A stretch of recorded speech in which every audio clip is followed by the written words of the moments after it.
ಎಲ್ಲರಿಗೂ ನನ್ನ ನಮಸ್ಕಾರ. ಊರ್ಧ್ವ ಹಸ್ತ ದಂಡಾಸನ ಹೇಗ್ ಮಾಡೋದು ಅಂತ ತಿಳ್ಕೊಳ್ಳೋಣ. ಇದ್ರಲ್ಲೂ ಸಹ ದಂಡಾಸನದ ಸ್ಥಿತಿಲೇ ಇರ್ತೀವಿ. ಹಸ್ತಗಳ ಸ್ಥಿತಿ ಊರ್ಧ್ವ ಹಸ್ತ ಅಂದ್ರೆ ಎರಡು ಕೈಗಳು ಮೇಲಿರುತ್ತೆ. ಮೊದಲಿಗೆ ತಾಡಾಸನ, ನಂತರ ವಜ್ರಾಸನ. ಎರಡು ಕಾಲುಗಳನ್ನ ಮುಂದೆ ಚಾಚಬೇಕು, ಬೆನ್ನು ನೇರ, ಕಾಲುಗಳು ನೇರವಾಗಿ ಇಟ್ಕೊಳ್ಬೇಕು. ಎರಡು ಕೈನ ನಿಧಾನವಾಗಿ ಮೇಲಕ್ಕೆ ತಗೊಂಡು ಹೋಗ್ಬೇಕು. ಕೈಗಳು ನೇರ, ಎರಡು ಕೈ ಎರಡು ಕಿವಿಗೆ ತಾಕ್ತಾ ಇರಬೇಕು. ಸೊಂಟದ ಮೇಲ್ಭಾಗ, ಬೆನ್ನು ಹಾಗೂ ಕೈಗಳನ್ನ ಮೇಲಕ್ಕೆ ಹಿಗ್ಗಿಸ್ತಾ ಇರಬೇಕು. ಎರಡು ಕಾಲುಗಳನ್ನ ಮುಂದಕ್ಕೆ ಹಿಗ್ಗಿಸ್ತಾ ಇರಬೇಕು. ಸ್ಟ್ರೆಚ್, ಫುಲ್ ಸ್ಟ್ರೆಚ್ ಕಂಡೀಷನ್ ಅಲ್ಲಿ ನಾವು ಸಹಜವಾಗಿ 7 ರಿಂದ 8 ಬಾರಿ ಉಸಿರಾಟ ನಡೆಸಬೇಕಾಗತ್ತೆ.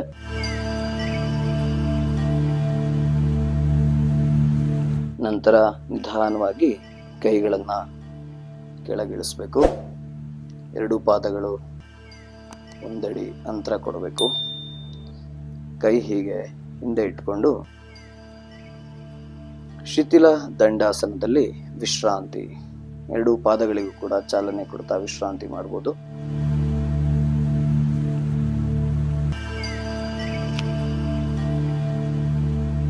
ದಂಡಾಸನದಲ್ಲಿ ಏನೇನು ಉಪಯೋಗಗಳಿದೆ ಅದೇ ಉಪಯೋಗಗಳು ಈ ಆಸನದಲ್ಲೂ ಇರುತ್ತೆ.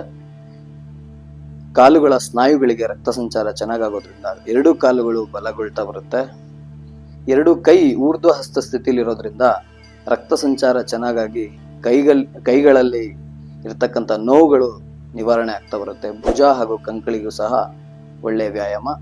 ಬೆನ್ನು ಮೂಳೆಯ ಸ್ಥಿತಿ ಸ್ಥಾಪಕತ್ವ ಅಂದ್ರೆ ಪೊಸಿಷನ್ ಏನಿದೆ ಇದು ಕಾಪಾಡೋಲ್ಲಿ ಈ ಆಸನ ಸಹಾಯ ಮಾಡುತ್ತೆ. ಈ ಆಸನ ನಾವು ನಿರಂತರವಾಗಿ ಅಭ್ಯಾಸ ಮಾಡೋದ್ರಿಂದ ನಾವು ಎಲ್ಲೇ ಕೂತ್ಕೊಂಡಾಗ್ಲೂ ಸಹ ಬೆನ್ನನ್ನ ನೇರವಾಗಿ ಇಟ್ಕೊಳ್ಳಕ್ಕೆ ಇದು ಸಹಾಯ ಮಾಡುತ್ತೆ. ಇದಿಷ್ಟು ಊರ್ಧ್ವ ಹಸ್ತ ದಂಡಾಸನದಲ್ಲಿರುವಂತ ಉಪಯೋಗಗಳು. ಧನ್ಯವಾದ.